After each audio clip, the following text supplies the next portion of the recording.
Okay, so hello everybody and officially welcome to the Legislative Task Force meeting of January 13th. Thank you for joining us. I would like to first and foremost welcome all our new members of our committee. So before we go ahead and start our agenda, I believe actually one of the items on our agenda is for us to take a moment to introduce our new members of our task force. This, just giving a little history, we had an application process this time, and we do have 3 new members who, if you could take a minute and just give us a little bit about yourselves and just, we'd like to welcome you. So I'm going to start with who I see. So it's Sarah Culp, if you unmute yourself. Hi, sure. Sarah Culp. I have 3 children in Guggenheim Elementary, twins in 1st grade, a boy and a girl, and a 4th grade boy. I am professionally a commercial real estate lawyer, but I currently work for LexisNexis, where I am responsible for the real estate law content set and legislative updates and summaries that come through the database of LexisNexis. I am a longtime Port Washington resident and a graduate of Manhasset High School. Happy to be here. Welcome. Okay, Sandra Alvarez. Hi, my name is Sandra Alvarez. I have 2 kids, one in Daly pre-K, one in Manor Haven 1st grade. I was born and raised in Port Washington, so I went through the Port Washington School District from pre-K through Schreiber. Professionally, I run an indoor sports facility in Long Island in Syosset. I'm the general manager here. I'm in the office. And I'm a poli-sci major, so even though I run a sports facility, I have a political science background. Yeah, that's me. Welcome. What is it? Does that say Binghamton University? I went to Binghamton. I played lacrosse at Binghamton, so yep. I see Bearcat. I'm like trying to look in the back. I don't know if you see that. We're a sports facility, so it's fitting. So welcome. And Matthew. Hi, good morning, everyone. I'm Matt Wurst. I'm the parent of a 5th grade boy and a 2nd grade girl at Guggenheim. We're celebrating our 10th anniversary moving to Port. Professionally, I've spent the last 2.5 decades at this point building and leading marketing and communications consultancies and advertising agencies. And now I'm building a new startup in blockchain-based technology, which if anyone's curious about, that's the next generation of the internet. I'd been lightly involved for the first few years in our children's education, but definitely motivated to help improve the quality, the consistency of what we do here. I'm just glad to be a part of this community. I mean, many of you probably know my wife at this point, who is a pediatrician who practices in the city and a member of the AAP Fellowship Board. Gotten much more involved as COVID health and safety protocols have come to the forefront. But we are collectively both really just eager to help, learn, share, participate, and engage. So nice to meet you all. Great, thank you and welcome. I am also thinking, since the 3 of you are new, we should take maybe a minute to go around and introduce the rest of the members on this task force, because we should all know each other. So you guess who I am, right? I'm Emily Bays. And so I'm going to skip over and go to Julie. Okay, just Julie Epstein, Board of Ed. I think people, if you need to know more, I'm happy to share, but I think it's pretty obvious. Larry. Larry Greenstein, former Board of Ed, current member of the BOCES board. And longtime member of the Legislative Task Force before the really was a bigger task force, right? You're one of the creators. Before it was even a task force. Right, before it was even a task force. Pam. Hi, I'm Pam Mullendorf. I've been with the Legislative Task Force, I think, for almost 5 years now. I've been doing, before I did some SUSA, I was president of SUSA, HSA, and was involved with Weber. I have 2 children at Schreiber now. Thanks. Cathy. Hi, Cathy OHara, Assistant Superintendent for Business. I'm a past president of New York State Association of School Business Officials. In that role, I also served on their government relations board. So we meet with legislatures and assembly people, trying to push forward issues that schools are facing in regard to finance and everything. So I'm very interested to be a part of this task force so that I can bring things to Albany also. You know, this is a local level, but what can we do at the state also? So. Thank you. Deborah? Hi, I'm Deborah Brooks. I'm a board member. I joined the Legislative Task Force, I want to say it was 2014 or so, when In Bloom was around and there was a massive effort to collect student data, and a bunch of parents started pushing back against that in New York. And I joined the Legislative Task Force at that point to help in that effort, and been on it ever since. Dr. Hines, I know you have a special guest there with you. I do. Hi, I'm Cathy Mooney. Very nice to see you. Good morning.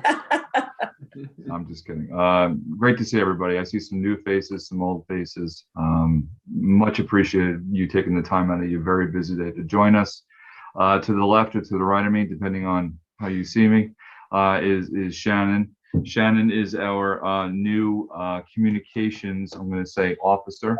This is a brand new position in an effort over the past several years for the board to really make sure communication comes out in a consistent way, and in a very fast way as well, efficient way. So Shannon, just want to introduce yourself real quick. Hi, Shannon Bowman. I'm happy to be here, and yeah, nice to meet everyone. Welcome. Michelle, you're muted. Hi, I'm Michelle Duran. I think I've been on the Legislative Task Force for about the same amount as Pam, so probably about 5 years. I'm a former Manor Haven PTA president, former Parents Council president, and I have 2 kids at Weber and 1 at Schreiber. Ed Foundation, you're on the Ed Foundation. And I'm the VP of grants with the Ed Foundation. Thank you. Okay, I believe, who am I missing now? So Jessica, sorry, Jessica, no, Jessica Milwani, and then you, Diane. Hi, Jessica Milwani. I am a parent of 2 boys at Manor Haven, 1st grade and 4th grade. I am a former Manor Haven PTA president, and I am currently the Parents Council co-president, 1st year on this committee, and really looking forward to being a part of it. Now, Diane, thank you, Jessica. Hi, I'm Diane Benizia. I was trying to think back when I first joined the task force, and I think this might be my 2nd stint, and I think I've been on it for a number of years. I really don't know, but on and off over the decade. And I have 3 kids. Went through Daly, Weber, and Schreiber. My 3rd one is at Schreiber now, going to college next year, and I look forward to being helpful in any way I can. Thank you. George Borda.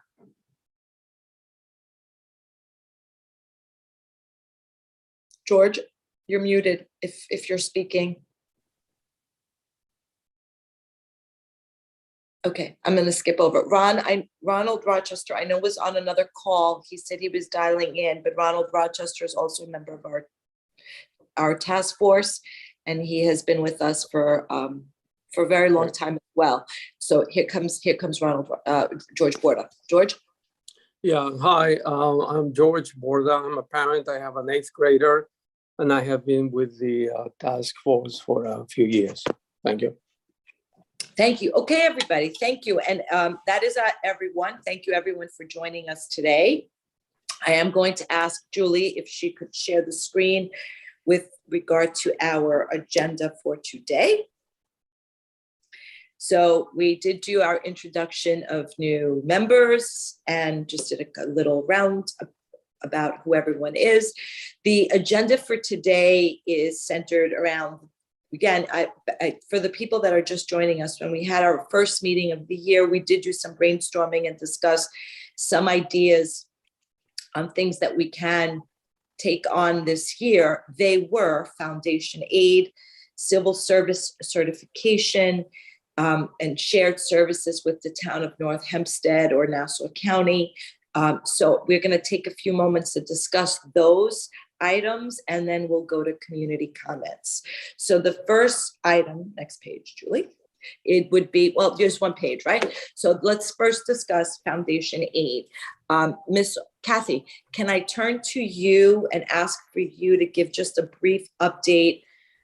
I mean, I can also, but give regarding where we stand with foundation aid and maybe some like history on the foundation aid. And Larry could probably do a whole book on it, on the issues with foundation aid and where we stand this year. Yes, so foundation aid was created as a way to provide equity amongst the schools based on the number of students and the wealth of the school district. Hold on, Cathy, I'm sorry. Just for everybody's sake, I'm making a lot of assumptions. Foundation aid is part of the state aid that Right. that schools get from the state, right? Which helps to create. If I'm being very elementary, tell me and I'll stop. But I just don't want to make assumptions on what people do and do not know. So school district, somebody's got to mute. George, I think you're on George, twice and it's echoing. If you could. So again, I'm sorry for interrupting, but I just No. wanted to add that. Go right ahead. No, and that's a great point, and I apologize because living in my business world, I think everybody understands. So yes, it is the state aid that we receive from the government and from the state government. And it was a way to actually bring equity. There was a campaign for fiscal equity. However, the state was never able to actually fund the foundation aid formulas. But Governor Hochul, she signed a settlement that said she would be funding it completely. So for Port Washington, that means an additional $4.6 million. And it's supposed to be phased in for next year of $2.3 million. And then the following year, we should receive an additional $2.3 million, which would make the district whole. The concern, however, and I think the issue for our task force is after the 2 years, what's going to happen? How is the state going to actually continue to make sure they're giving us the correct amount of foundation aid? Because right now they're using federal funds to infuse their budget. They've suffered a big loss due to COVID with the amount of revenue they receive from income taxes and different revenue sources like a lottery or a whole bunch of issues. So we need to make sure that we continue to receive this aid and that there's not another gap elimination like they've done in the past. Okay, Julie. Can I just add, historically, one of the other things that we've advocated for and we continue to advocate for is prior to COVID, immediately prior to COVID, one of the other issues with the foundation aid is that the formula they utilize is not only not achieving their goal of balancing equity, but it is also highly outdated, using data like the consumer price index and other factors that have not fluctuated or changed in 10 plus years. So our advocacy also continues to be part of that, will be to ask for not only make the data accurate, but also to look at the formula itself to make sure that the accomplishment of that equity issue is matched. Yes. And so last year, right before COVID, we as a task force did attend several roundtables. We have written, Larry has presented several of our documents even to the state through the process, and have said suggestions for how we can better establish the formula to meet those needs, at least from our Port Washington standpoint. Yes. Deborah. Thanks. I was going to ask if we were still going to keep revising the formula as an initiative of the task force. So thanks for asking that. And a point of clarification, Cathy, the 2.3 million, does that represent the funds that the state owes us cumulatively from when they weren't giving us the appropriate state aid? Or is this according to the formula? I think I know the answer, but I don't want to speak for you. Right, this is according to the formula. I do not believe the state is ever going to go back and give us what we're owed, because it would just be too much money. But it is according to the formula. This is what you would be receiving. And there's some schools have a decreasing enrollment, so they're actually going to be held harmless. So they wouldn't receive less state aid than they have. But Port Washington is one of the few districts around here that hadn't been receiving what they should have been receiving. So this is good for us, but it's something you should have had all along. Okay, so Larry, I guess I have a question for you. Have you heard anything in your world about any sort of some advocacy efforts that we should be looking into regarding this FoundationAid discussion? Things have been sort of quiet at the moment because of all of the COVID stuff going on, which has been where most of the lobbying efforts have been. Right. However, February 9th is lobby day up in Albany, except they closed Albany, so it's a lobby day in Zoom. So it's the time to sort of bring this stuff forward. And as I get information from what is going to be the priorities, I will forward them to you. Okay, I do want to also update that I did speak yesterday. Julie and I actually spoke yesterday to the governor's legislative representative from Nassau County. We did bring up the FoundationAid question as concerns that he should take back to the governor's office. We did say we are concerned about what happens after this 2 years that, we're going to be fully funded, the commitment to fully fund, and what happens when the federal dollars go away. So we did ask that he take that information back to his team of people at the governor's office to just make them aware that these are concerns that school districts are having. So I don't know that making them aware doesn't necessarily mean, that anything will change, but we did do that. So I guess the question I have for us as a task force is, do we have any ideas, suggestions? So Shelley Mayer is who was responsible.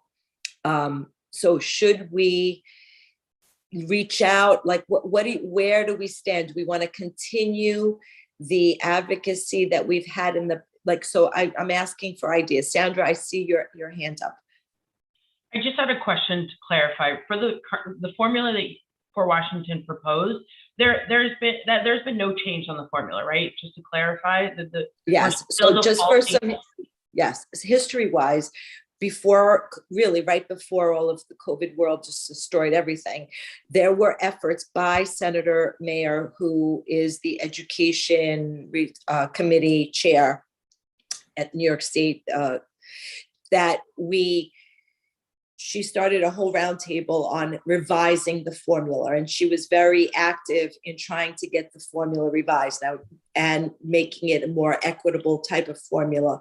We, as Port Washington, have also been very vocal about that as well. And if you go back onto the website, I do believe that the 2017, our website, Port Washington's website, the 2017 presentation that we did and the efforts we sent up to Albany is still on the website, talking about the differences in ways in which Port Washington, and at that presentation is called Fair Share of the Pie, Port Washington's efforts on how we could be looked at differently. So that started in 2017, and then, 2017, we started the efforts, but then we had that. So the question is, there's two folds here, right? So the first part of the question is changing the formula. And the second part of the question was fully funding the formula that was already, in our opinion, not correct, but we were still not fully funded. They were not fully funding the actual FoundationAid number. So that's the difference, right, Cathy? That's where we're right now. We're being fully funded. It was never, the formula would come out and say we would have to get 2.3 million hypothetically, and we wouldn't get the 2.3. We would get 80% of it or 60% of it. Not to throw cold water on this, but we've been promised to be fully funded. We have yet to receive the check. Correct. And the reason I ask is I haven't seen any sort of release that no representative has even talked about anything with changing the formula. It was put on hold. Correct. Okay. Those conversations, funding it. Yes, those conversations started. There was discussions about changing the formula and how to make it a better, more updated formula. And then they got stopped because really, literally, then COVID took over. And now the conversation is we're going to fully fund the formula. So the new governor said we're going to fully fund the formula. The conversations about changing the formula haven't started. So that may be something that we as a task force want to take on again, maybe starting the advocacy to start the conversations over again. That maybe that's something that we all decide is something we should suggest. Julie, I see your hand up. So that segues right into why my hand was up. So, and one of the suggestions I would say on how to proceed is, as Larry said, February 9th is Lobby Day. The Board of Education has representation through Deborah Brooks, myself, and Emily that we could attend the Lobby Days virtually. There is also a campaign via NYSBA, the New York State School Boards Association, where they issued lengthy letters at the beginning of the year. Some of their legislative priorities is to continue to advocate for the fully funding as well as the structural changes to the formula. So if we as a committee feel that we would like to recommend to the board that board members attend Lobby Days advocating for these changes in the formula, then I would think that that would be a suggestion that we could take forward. Larry, you're going to build off my suggestion? I'm going to build off your suggestion because there's one other thing that we have to be aware of. The budget has not come out yet, so we don't know what's in it. But in the past several years, the former governor has tried to do things to, all right, besides foundation aid, we get lots of other specific targeted aid to various different expenses we have, reimbursed aid. And over the past couple of years, the governor has tried to roll those all into one so that it wouldn't become a reimbursement, but it would basically become whatever he felt like giving us. And so that's something we need to be aware of. Hopefully the new governor is not pursuing those plans, but you know, the foundation aid is one part. It's not a very large part of what Port Washington's total income. So we have to, the conversation becomes bigger. The conversation becomes is how do we fund education? And you know, for us, the foundation aid is a portion. In other schools, it's the vast majority. But it's a much bigger issue of how we make sure that everybody in the state gets gets an equitable and fair education. I think that's actually a great, how do we fund education is a great kind of discussion. And really that is, I agree with you, Larry, because Port Washington does not rely as heavily as other school districts on foundation aid.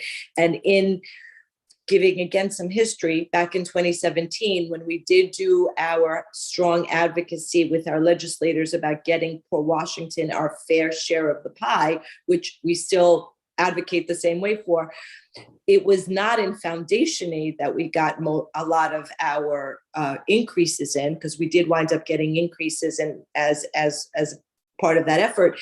It was in other areas that they were able to give Port Washington. So, and one of the things again that we had talked about back then is that we were unique and that we were, the differences in Port Washington compared to some of our neighbors, and how we couldn't be clumped into the same pie that everyone else was clumped in. It might be a suggestion for us to resurrect or go back and look at that presentation or that information, and then maybe update it and maybe start again.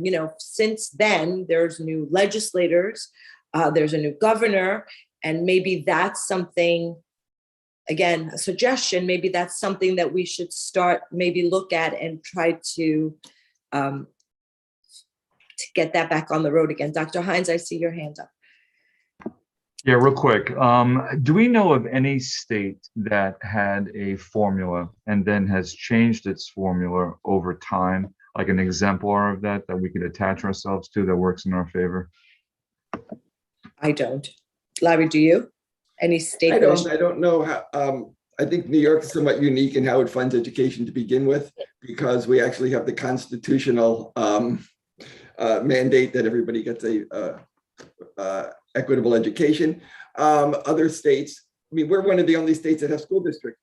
Most other schools are county based, and the county basically determines their budget. And I don't think people in many states vote on their school budget.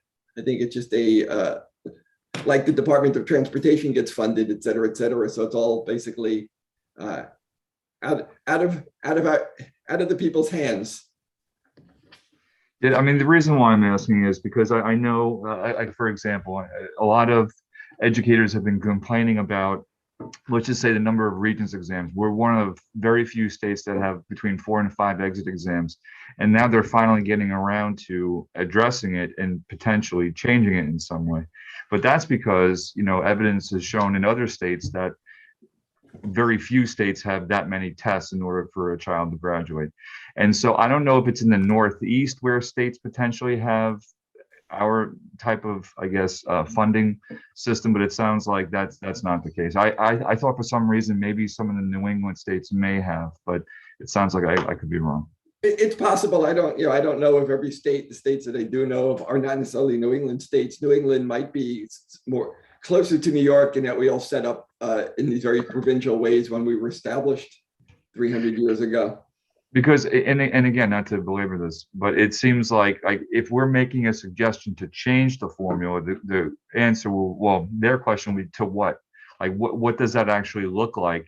And how, and I know we have some ideas. I was just saying, I was hoping to find a place where it's actually working under the construct that we have. That's all. All right. Thank you. Diane? I actually worked on a report for the Network for Public Education on this exact topic, where there's like 30 pages of it, where I went in depth on every state funding like this. And the short answer is education funding isn't working anywhere in the country. So that's a big old bummer, but we are unique in the way that we fund. But I will go back into the research that I did and see if I can find anything that is even closely mimics it. So I'll look after, and if I find anything, I'll send it on to the committee. Okay, thank you. Sandra, you have your hands up again. Yeah, just with the formula, do you guys know of another school? I read the report that you have listed on the site. I know obviously that there's a lot of neighboring towns that benefit from the current formula and that receive funds very differently than us. But are you aware of a town within Long Island that is similar to us, voicing the same concerns? And on the flip, if the formula is changed, then is there certain districts who most likely are trying to not get the formula changed, where it would be a negative effect for them? So actually that came up in that was actually one of the things that we did find. And one of the discussions was that that the problem is that you don't want to have any school district be harmed. And some of the change that we were recommending of, median versus what is it? Mean, sorry. One of the difference was it would harm school districts. It would benefit us, but not. And so they were very concerned, the state legislature at the time, that they would not, harm any of these school districts, which is why they look to give us funding in other areas other than. So yes, that is actually, and we are. The one thing I will tell you, and I don't know if Julie was going to say this, that when we did go to this Jelly Mayor meeting, the roundtable, myself, Julie, and Larry, and I think Michelle, I think you were there. I don't remember who else was there. Pam, yeah. You were there. Sorry. When we did go to that roundtable, we kind of walked away going, "Oh, we're not that bad," because we were not that affected as other school districts who rely very heavily on FoundationAid. So that was one of the things that we did realize. What I want to do is, I see Diane and Julie have their hands up. I want to just wrap up this topic because I don't also want us to spend that much time on this topic, because this will be, in my opinion, a long-term discussion that we're going to be having as a task force. In my opinion, and I think you would all agree, it's certainly not going to get changed for this particular school year's budgeting process. It may not get changed for the following year's school, but processing. So I want us to be able to also talk a little bit about maybe some things that we can affect change in this year. So Sandra, if you have something else. No. Can I just add? Yes. Can I just add, when we send out the minutes of this meeting, I will also attach, just for a historical preference and also to let everyone know, Deborah, I know you just sent the actual proposed language from NYSBA. NYSBA has created a one-page document that really enumerates and summarizes all of the aspects that are being advocated for and how, from the formula change standpoint, that they are looking at it, which are some of the same suggestions we came up. We may have tweaked them differently to benefit our school district, but at least it gives a historical preference and or a historical reference, as well as what some of the advocacy measures that are being made from a state level. So I will attach that to the minutes so that everyone can apprise themselves. So just to wrap up on this particular item, do we all agree, or as an action item, that we suggest to the Board of Education as a task force that the 3 members from this task force that are on the Board of Education attend the lobby day and look at the NYSBA advocacy? Does everybody, and at least start that process with regards to FoundationAid? Does that seem like an okay suggestion? Is everybody okay with that? Adrian Kane says yes. I'm just looking at nodding of heads. Or if you, actually, I put it this way, if you object, please let me know. This way I don't have to look for heads. The other thing I think that we can also start to look at it, and as an action item, is to do look at that presentation from 2017 and see if there is some updating. And Diane, you'll send us your information and see if there's something we can add to this presentation and once again deliver it to our legislators. I would warn, though, I think it'd be great to do that just because I think it's important. My background, I didn't tell you guys, was radio advertising. And one of the things we said in radio advertising is frequency sells. So, the more times you say something, the more times it gets done or it gets heard. And we do have new legislators. So I think it would be important just to kind of refresh or just bring that to mind. So that would be, I guess, another suggestion. Sarah, I see your hand. Yes, just really quick before we leave this topic, I think, like you said, the change of the formula is going to be a long-term thing. And to Dr. Hines' point, I'm happy to look into public records and if there's any history in other states for that happening, and I can, circle back to that. But for the more immediate issue of the formula, the current formula not being fully funded, I mean, what is the action item there? Well, it is being fully funded. The commitment is from the new governor that she will fully fund it. Larry's point was, let's just see the check, right? So there was a commitment. He's saying, okay, we still haven't seen the money, and we will be getting shortly, right? The runs start coming, Cathy, at the end of January, February. Is that when we get the first set of runs from the state? So we will know shortly if, in fact, they have it in the budget. But, until you actually get the money, and we don't really know if we're ever getting the money. They could put it in the budget. It might never get to us. I think that was what Larry's point was, like, let's just. Right. So in the past, if that's happened, like what has been the scenario? We have not been made whole, and has there been action taken on that? There have been mid-year cuts at some point where the governor has tried to just not pay people.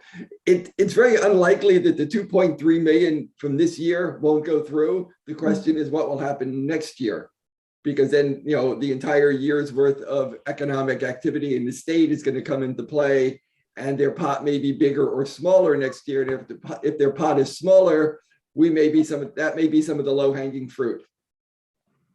Okay, got it. Thank you. Welcome. Deborah. In other words, we can't count our chickens yet. So is there any possibility that the revised formula that we were suggesting, I guess, 5 years ago, could actually hurt Port Washington now? Are there any circumstances that have changed? I mean, I guess what I'm saying is I think we should look at what we're proposing, and I don't want to sound like a pig, but we are looking out for Port Washington. So I agree with you. This is why I think we have to just go back and look at the numbers and start there. So yes, 100%. If we're not going to start proposing anything that would harm us. So just for immediate action steps, and we're moving on to the next subject, lobby day is going to be suggested to the Board of Education. We're also, as a task force, will start looking take out the 2017 presentation, see what, if anything, can be added and updated to it. Sarah's going to do some research about other school districts, other states, and what they've done. Diane's going to do some research on her work that she had done, and we'll try to send them to us. Deborah did send these. We're going to use something different. There's something that NISBA has that's a little more in depth. It'll be better for. So we'll work on a long-term discussion about FoundationAid, but in the meantime, for the immediate, we'll go to the February 9th lobby day. Let's move on to the next subject, which was what, Julie? Because I love COVID brain. Civil servant certification. Civil servant certification. Cathy OHara, I turn this to you. Sure. So I meet with surrounding school districts. We have a quadrant meeting with all the business officials. And one of the issues that's been affecting a lot of school districts is civil servants. The ability to actually have exams that are up to date, that meet the needs of the schools, and actually the hiring and retirement of people. So what we've done, we've gotten together with HR, our HR colleagues in our quadrant, and we are going to meeting with the Nassau County Civil Service group. We were scheduled to meet on January 18th, but one of their members retired. So now we're going to push it to mid-February. But we think this will really benefit schools just in terms of being able to hire qualified people in a timely manner. This is also something I'm taking up at the state level to see if there's some kind of changes that we can make to civil service, because many of the laws that guide them are very antiquated and don't really have a lot of usefulness to school districts and to municipalities. So Cathy, how can we as a task force help with this effort? Do you have needs or suggestions? I mean, would a presentation, I mean, I don't know how we. Sure. I guess it was just to kind of make everybody aware of it, that it's something that does affect school districts. So I'm not tremendously sure. and more so recently, right? Because many school districts, and not just school districts, but in general, right, industry is having a hard time finding employees, and school districts are having a really hard time finding employees. So the civil service aspect of it does hinder some of the people that we can and cannot hire. Yeah. So because we could find qualified people, but they may not have taken a test, and the test may not come out for another 6 months. So it really ties to school district, and it's difficult to move forward. So I'm not sure if anybody here has connections with civil service, or if they have any experience in dealing with civil service. Would the legislative aid from Nassau County, the governor's person that we spoke to the other day, would that process help us at all, getting that information to them to get it up to the governor? Like, would that help? What I'm thinking is we meet with the Nassau County Civil Service. There's two ladies we were supposed to be meeting with. I think we meet with them, and hopefully we can form a relationship that's beneficial to both them and to the school districts. Just to have that relationship where these are the things that are affecting us, what's affecting them, so that hopefully we can work closer. If that doesn't work, then we probably would want to reach out to someone above them. But I'm hopeful that it will work, because they do seem very receptive to working with us. Would a letter from the school board for you, signed by the Port Washington School Board, help to bring to that meeting? Would that add anything or no? I mean, I don't know. I mean, I'm coming up with ideas if it means I don't want to come across as too strong. Gotcha. But I think initially we're gonna see where this takes us, and it's really to keep everybody here informed that this isn't something that does affect the school district. Got you. Okay, Julie, I see your hand up. I was just going to suggest, I know we don't meet again until April, but Cathy, maybe if you can let Emily and myself know after your February meeting what the outcome was, and if there needs to be some action taken or a direction forward with the legislative task force, we can reconvene, or at least via email, formulate some sort of plan. So potentially no action at this immediate time, but wait to see, what happens at the end of your meeting in February, and then maybe, take action after that. Sure, thank you. Good idea. Okay, Jessica, I see your hands up. Yeah, I mean, just to take a quick step back and for myself and also for members of the community who may be tuning in to watch, could you share a little more context about this issue? What are the roles in our district and our schools that require civil service certification? And what are some of the issues that make it so onerous either for individuals or for the district, or irrelevant for the roles they're actually performing that we're trying to resolve? Sure. So a teacher has a certification, and that's how we're able to hire teachers. Administrators also have to have a certification.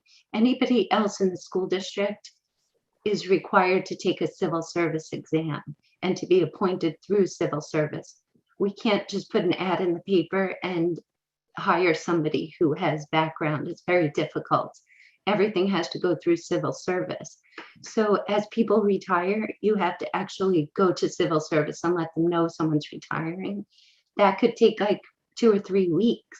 Now you can't even post the position and start polling. You have to canvass a list. You have to take the top 3 people. You have to give them preference. So it's very, and the test may be only given maybe 1 or 2 times every 2 years. So if you're trying to hire someone for a critical position, there may not be anybody left on the list. And then sometimes when they do give the test, it takes 6 months to score them, which they're Scantron. So why can't it just be, quickly? So there's a lot of different issues.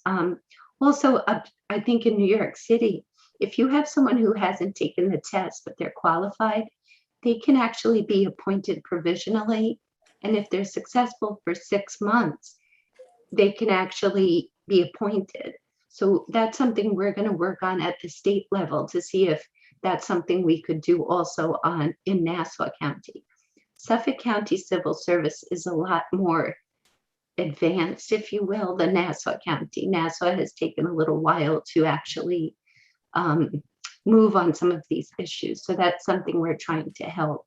But currently the district has several positions.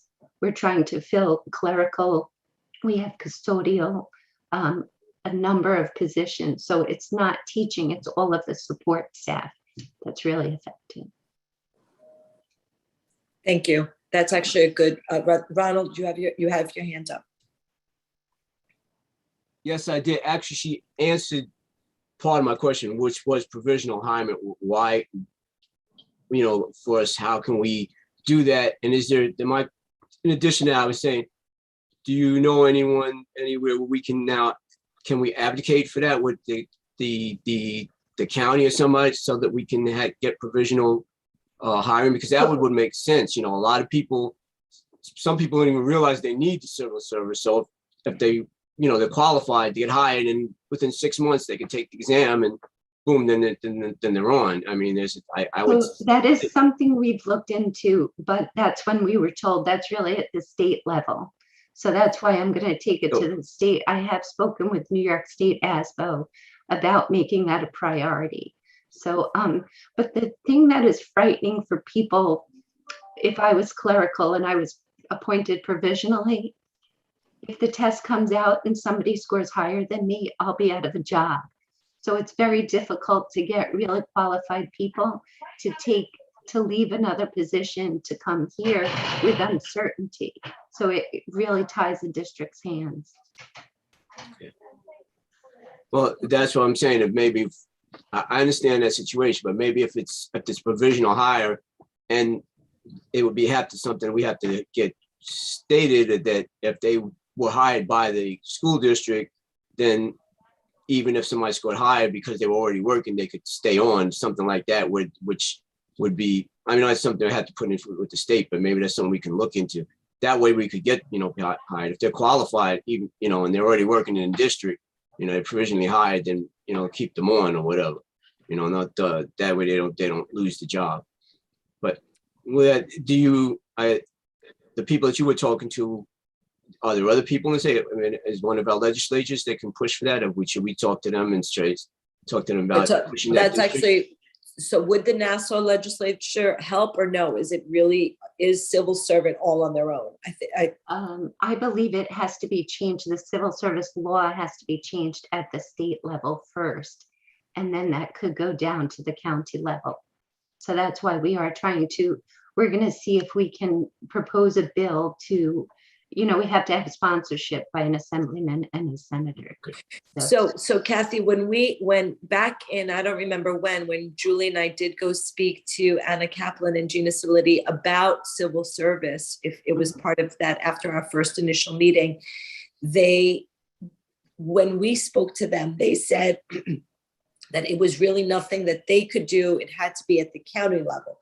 But if there is a state level legislator, I think if we could work with our two legislators to see if they would sponsor that bill. And so I think that could definitely be an action item, because they were very open and to hear more about it, but they thought that they couldn't do anything about it. They thought it had to go to the county. But if there was something that you found out has to go to the state, that is certainly something then that we should try to work with our legislators. Okay, so I'll have my organization, once they prepare the proposed legislation, then I'll come back to you and see if we can get sponsorship. That would be wonderful. That's perfect. That's great. Okay.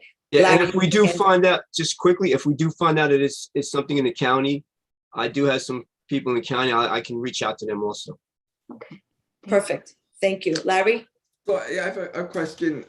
Besides the testing and all that other civil service stuff that slows things down, are you guys looking at the actual job titles within civil service? Because certainly the workforce has changed in the last 50 years.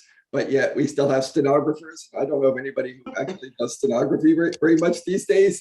So is there any thought in updating what the different titles are so we can more specifically target somebody who has the skills we need? Yes.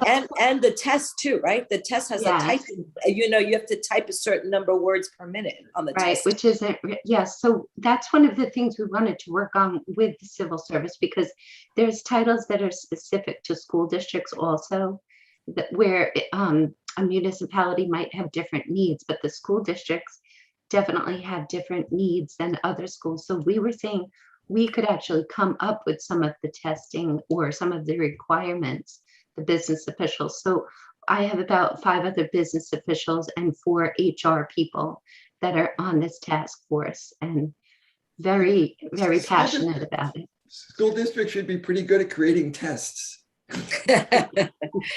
Okay, Matthew, I saw you had your hand up at some point, but is it down? No, I was going to ask a question around whether the barriers to entry were technical in terms of the test itself, right? Like, is there a way to digitize this to make it more accessible and therefore more frequent, therefore we get a larger applicant pool? But then the second question was related to the financial implications of that. And if it comes, because I know the federal government has digitized a lot of its civil servant testing and training and whatnot. So I wasn't sure if the financial implicated or implied that the technical couldn't happen unless there was some sort of backing. That I'm not quite sure of. I believe it's done by Scantron, which one of the suggestions we had was to make it online. Why can't you take the test online? But they want to control who's taking the test and how they're taking it, I guess. So that is an issue we do need to discuss. So digitizing could be something, right, that would make it more efficient. But again, I think the question here is we have Nassau County that is very antiquated, and unfortunately we're learning a lot of things. But I think that could be something that we take into consideration. Okay, Sandra, you had your hand up. Yeah, this question is for Superintendent Hind. I've worked for Port Washington School District. I've worked for Manhasset School District prior as a coach. I was recruited for both positions. So before the position was even available, I knew months in advance everything I needed to do as far as all the licenses I had to get. I had months and months to get ready before March for lacrosse. For the school district, is there recruitment going on right now? Because the Nassau County website is atrocious. Like, I did a search for the civil servant. I was like, okay, let me see what positions are even open right now. It only lists a few. it was really hard to navigate myself. When I was recruited to become a coach for Port and then after the fact for Manhasset, I was handed everything to me very easily. Like here, the AD, both ADs at the time, here are the 6 things, Sandra, right before you come that I need you to do by March 1st. Here's the fingerprinting before. So I just on an immediate, because I know you said you have that meeting at 10:30 with them. So is there some sort of recruitment within the district or out of the district that the school does currently? So let me start with civil services, and I mean this in the nicest way, has been the bane of my existence since I've been an administrator for over 15 plus years. And I mean that incredibly sincerely, whether it is in Suffolk County, here in Nassau County, it handcuffs school districts, I think, Cathy has said, but there are some good things, of course, as well. We do receive some very high qualified individuals who fulfill these positions. So I'll use an example as far as your recruitment question. So I wrote in the chat that our clerical, or civil service positions, right? So it is almost impossible for us to fill sometimes, many times, right, Cathy, our clerical positions that we have. We put ads in the paper. We were going to rent a Zeppelin to go fly around. I mean, for some reason or another, it's very difficult at this moment to find very high qualified people, but we do reach out. We definitely reach out if we know a position is, suited for somebody that we know. But as Cathy said, part of the difficulty is the test itself, the frequency of the testing, how old some of those, numbers, those scores are. And then if you're not a 90, at least a 90, you're pretty much not getting a job, maybe even a 95, depending on what some of these tests are. So I think for me to answer your question is right now we're trying to recruit for a number of positions. But I think many school districts have been hampered by the fact that it is an archaic. Some of those tests I think are written on papyrus. I'm not kidding. Like they're so old. Cathy, when did they change some of those actual clerical positions where they transitioned? I think I forgot who said it. Maybe it was somebody here, a stenographer. Like they actually trained. They finally just changed the title of some of these positions. It was Larry actually. Yeah, just a few years ago. Last year they did, but I don't know that NASA has updated the titles of a lot of their positions. So that reminds me of the Department of Health, which is another civil service nightmare. I'm sorry. I'm moving this discussion along because I think what I've heard from us so far is that we need a lot more information after Cathy has her meeting with the county level. She is going to update, and we will send more information to this committee if we need it, and we'll take it back to the board if we need action from the board or any sort of help from the board. There is a question, Cathy, and I don't know if you know I guess something to put down, and I think I know the answer. Jessica put it in the chat that if there's, if this has to be addressed at the state level, why are there variances across counties? Why does Suffolk County have different rules? Why is the city allowed to do different things? And I think the state allows for the provisional part to be changed. I think that's why is there a difference? And maybe, I don't know if you know the answer to that. Yeah, I really don't understand the answer for that, but that is something I will find out because it's a good question. Why don't they all get to operate under the same rules? I know New York City does not operate the same way our schools do either, their funding and what they receive. So there may be something specific to the regions. Okay, so, and Dr. Hines is saying we do need superintendents on board to do this across counties, which is correct. So Cathy is going to have her meeting. She's going to report back to us if there's anything more that is needed. One of the things that we did talk about as an action step is if a state level bill that needs someone to sponsorship on, once that bill is written by, or the proposed bill is written by your committee, Cathy, you'll bring it to us and we'll take it to our legislators to hopefully maybe sponsor the bill or help us find sponsors for the bill. I think, Julie, do you have something more to say on that? I was just going to say, based on Dr. Hines's comment about superintendents on board. Is this something that you're talking about at any of your Nassau soup meetings or anywhere, Dr. Hines? Is it something that you could start to bring up? Well, that's why I said that. So no, this is not on their radar right now, but I can bring this up at our next quadrant and county meeting. So I'll email the president. Great, thank you. Great. If there isn't anything, Sandra, you just put something in the chat, something about BOCES. Larry, is BOCES taking this on? Yeah, I was just going to say, I know that it was, I don't know where you guys listed it, and somewhere in the agenda or one of the old agendas, it was a recommendation if one of the school districts was willing to be a host test site, maybe BOCES, I don't know if Larry can speak of that, but has it been proposed without fees associated with that? Because that is a revenue generator for the county. You know, there's a lot of fees associated with the civil service test, which are a requirement. So if that was an ability to do it as a host site without fees for Port Washington to generate, they'd be more willing potentially. Not something that I know we have discussed as a board. I don't know what if anything's been looked at administratively. Okay. Okay. We're going to move on from this topic unless anybody has anything else. I think we have some immediate things that we'll get back to the group and we'll report back to the board on. Topic number 3. Shared services between the town of North Hempstead or Nassau County.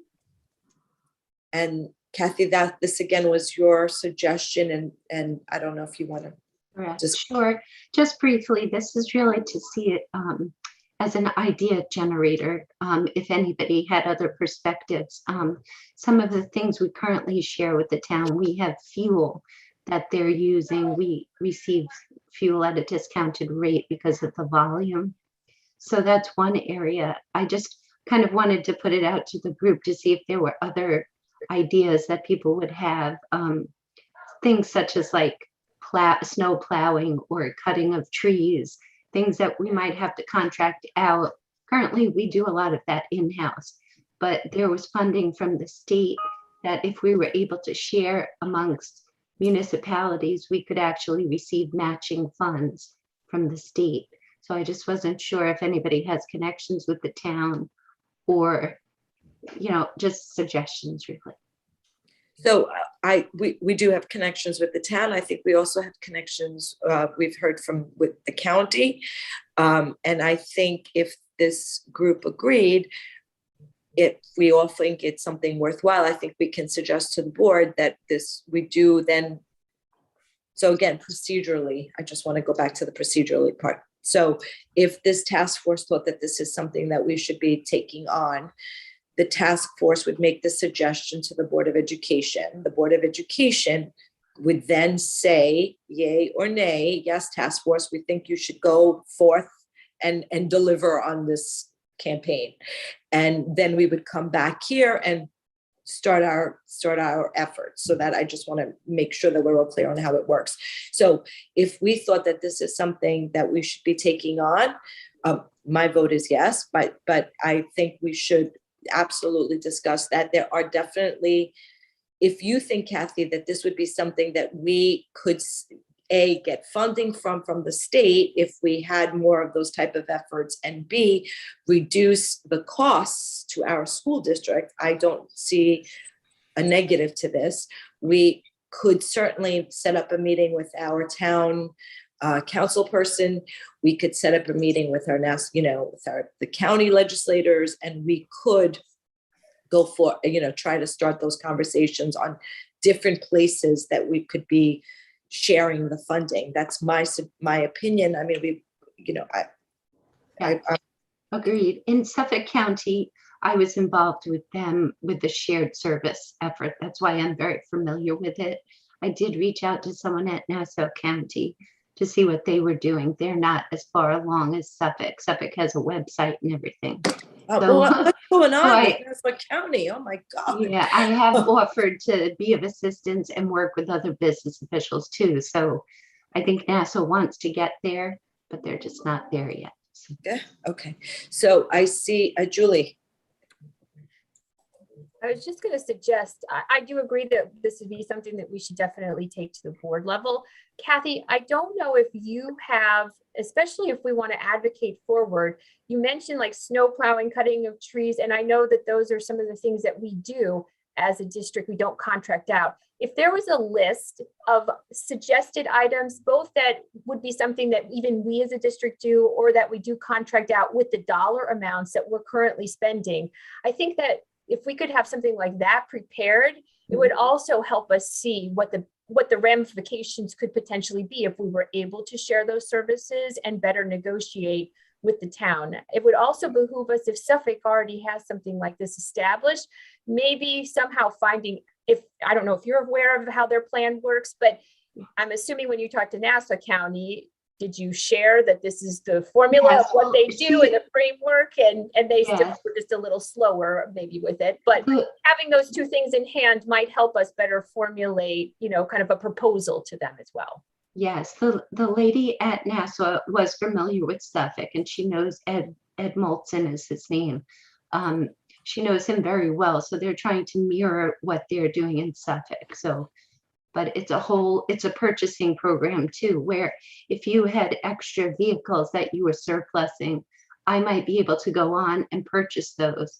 You know, so it's really a sharing of the bidding process and of like surplus things that you might need. Then my follow-up question is do, you know, that's kind of BOCES serves that role also within Nassau County. Do we abut against any of that or interfere with our relationship with BOCES? I guess we would have to make sure whatever services we are looking at do not overlap in that manner, correct? Right, yeah, yeah. And BOCES typically would be part of this process, just, yeah. Jessica? Yeah, I mean, if this would represent a change for the way Nassau County goes about this and the way districts go about this in general in our county, is there, I guess, what are the relationships between our district, your office, and other districts in our county to advocate for this together? Because this strikes me as something for which there would be power in numbers, that us going to the county to advocate this when nobody else is behind us might be a tough sell. But if we go together, there would be, potentially more effective outcomes. What's the agreed? Yeah, so I have brought this up to my quadrant, and they are completely behind it. Initially, I was looking at electric buses to see, is that something we could do? Because a number of schools around us, they're interested too, but it's very expensive. So that's why I reached out to Nassau County to see if maybe they're looking into making our buses electric as well to lower our carbon footprints, you know, to see if there's a site where you could actually charge the buses and everything. But it was just very expensive at the time. So I do have a number of business officials that would be part of this and would really look forward to reducing costs and just being collaborative. Yeah.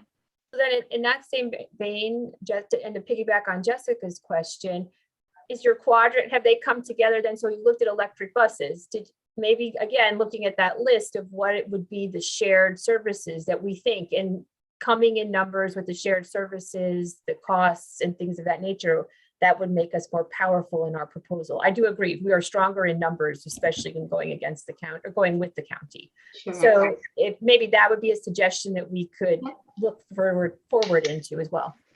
And I have a meeting tomorrow, so I'll definitely bring that up. I'll ask them for suggestions. And quick question is this focused exclusively on more of the public utilities, or is there also an opportunity for more private contractors to address shared needs in the need? I mean, not to bring up a recently sore subject, but like IT training across different, whether it's centralized or, you know, even at a teacher level, like things like that we know are shared challenges across different locations. Yeah, see, that's something BOCES provides a lot of too.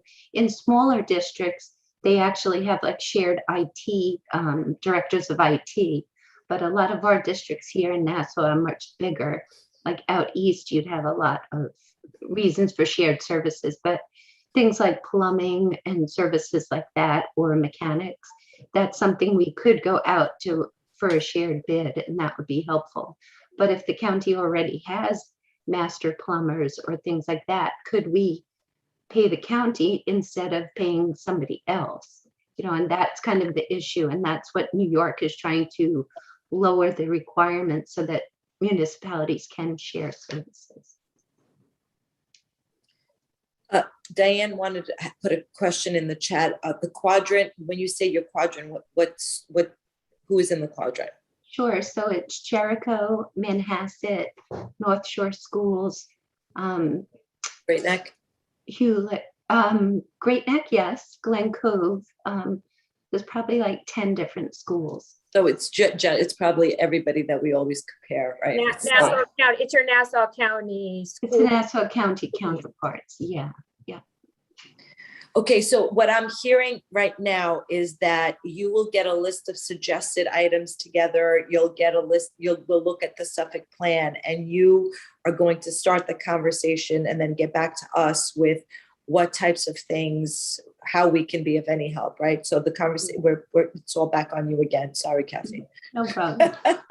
You volunteered to be here, and these are actually great ideas. And I'm grateful. I for anybody who, a lot of you've been here before. Cathy joined our school district, and some are just joining us now. But you are definitely very welcomed in your addition to these suggestions for finding ways in which we can do better jobs of legislatively. So thank you for all your contribution. And this is a great group because I feel like it's a place we really can make a difference, and collectively we all have different perspectives and ideas and relationships.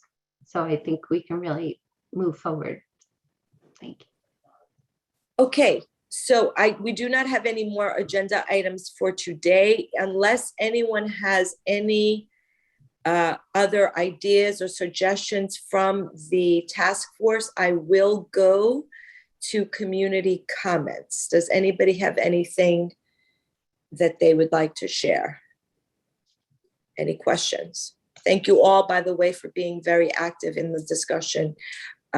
So let me then, if there isn't any, I will go to, hold on, if I could figure out my thing, I will go to community comments from any of our attendees. So if you are attending our meeting and would like to speak, please put your hand up. If not, you do not have to. It is not mandatory. Julie, when is our next meeting, please? Because I don't remember. I was just about to share our screen again now for the final time. So our next meeting, is April 7th at 9:30, and the following meeting is on June 9th at 9:30. Again, if something comes up, we may meet before those dates, but this is what we've set out on the calendar thus far. Thank you. So again, and I think that's really important because there are things that we did discuss at this meeting today that may have action beforehand, before our next April 7th meeting. And clearly, the way this committee works is we make suggestions to the Board of Education, and we may come back and say, we're working on this letter or whatnot. And we did do some things in action steps today that we did say would be things that we'd be working on. So just because we're not meeting doesn't mean we won't be working, I guess is what I wanted to say. So I want to thank everybody for joining us today. We will be sending out a copy of the minutes with the action steps for everybody to have. And we will also be sharing that obviously with the entire Board of Education. I appreciate everybody taking the time for being here, and I wish you all a happy January, February. When we meet again in April, there will be no more COVID. That's my prediction. Okay. All right, everybody. Thank you. You're welcome. Goodbye.